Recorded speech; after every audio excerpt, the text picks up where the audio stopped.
Hello and welcome to Patches and Gaming. My name is Dom and here is our first look at the PlayStation 5. You can see there's just a couple of bits. We've got here the power supply, HDMI, some instructions, the controller, but you've also got a charging port as well as the PlayStation stand. So the most impressive thing about the PlayStation 5, I feel personally, is the controller itself. Later on in the video you'll see in the tech demo I'll show you what they can actually do, but the look of it, the style of it, the feel of it is actually pretty good. One of the most impressive parts I think as well is the headphone jack actually fits in quite snug. The triggers are pretty good, up and down there. The touchpad is just the same as what you would usually have, but it does feel a bit smoother, which is nice. But the trigger buttons and the shoulder buttons have slight improvements, as well as like the adaptive triggers that you'll see later on in the video and what they can actually do. Plus it's nice to have now a controller that charges in Type-C as well, which is a lot faster than USB. So there are two ways you can hold up the console this time. You can have it landscape or you can have it horizontal like I usually like to have.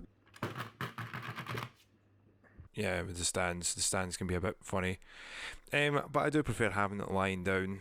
Just wanted to show you can have it up both ways for it, and they're pretty secure if you put it on correctly, and they're very, very quiet. We'll be on to some of the games, and of course this is one I had to get for the PlayStation 5. Devil May Cry. So Devil May Cry Special Edition, I was waiting for this forever, just so I could play Virgil mode on it, and the Legendary Dark mode where it just swarms loads and loads of enemies at you. So it does have a feature where you can put on ray tracing on and off. Unfortunately I don't have a great output of a television or anything that runs on HDR. I have hooked it up to my gaming monitor and it runs really smooth. Some remarkable things from it. The loading times are instantaneous, which is insane. The game runs gorgeously. The controls itself as well, I'm playing as Nero at the moment.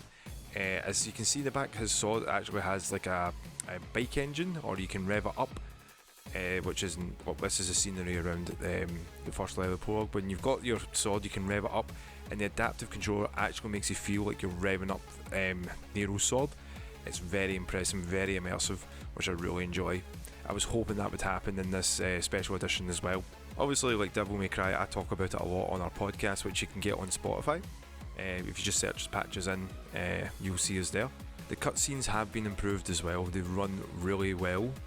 Through the SSD, I think the improvement for that as well is great. I have bought this game digitally, and I've bought it physically this time. I bought it for the PS5 physically. This is one of my favourite games, and if you hadn't played it on the PlayStation or the Xbox, this is a must-buy. Also, it's a cracking game. Hamish loves it.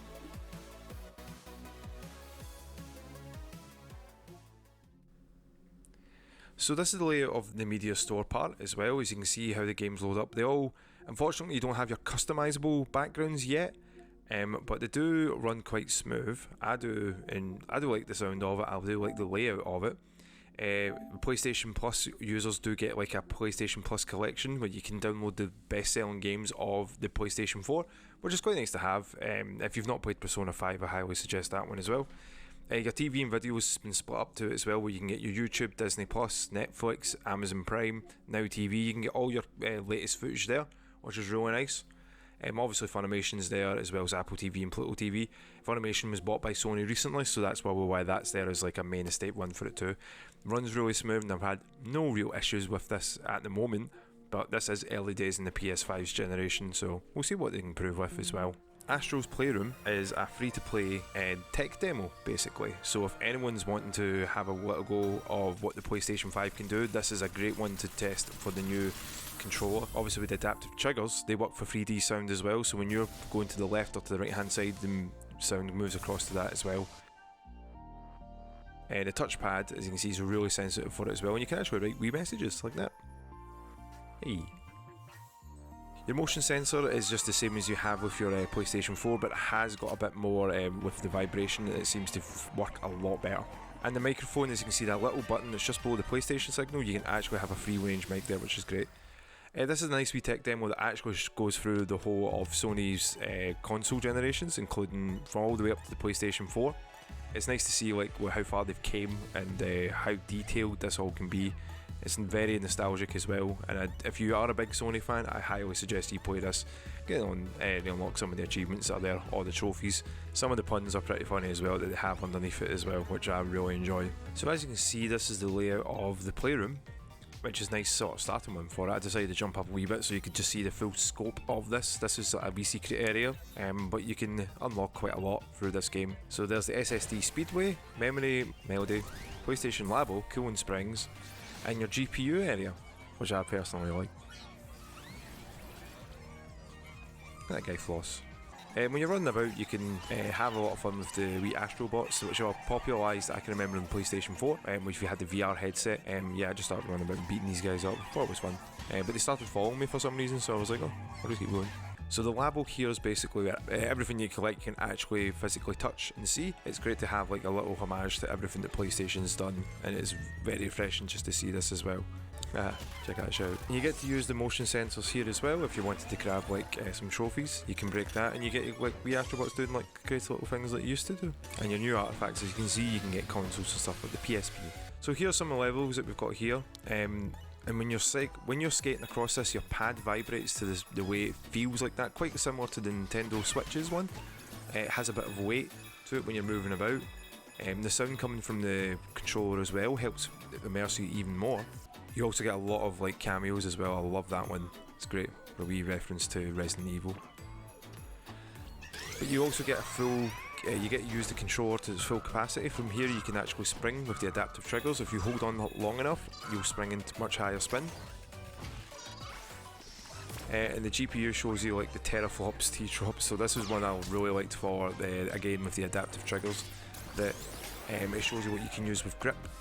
And the motion control, you would move your controller either left or right, as well as holding onto the triggers to move up, and you would use the motion controls to swing up and down and get some speed and some momentum. But there's more to this game. You've also got guns and bow and arrows and stuff, which I'm just going to show you here. It's so much fun just blowing stuff up.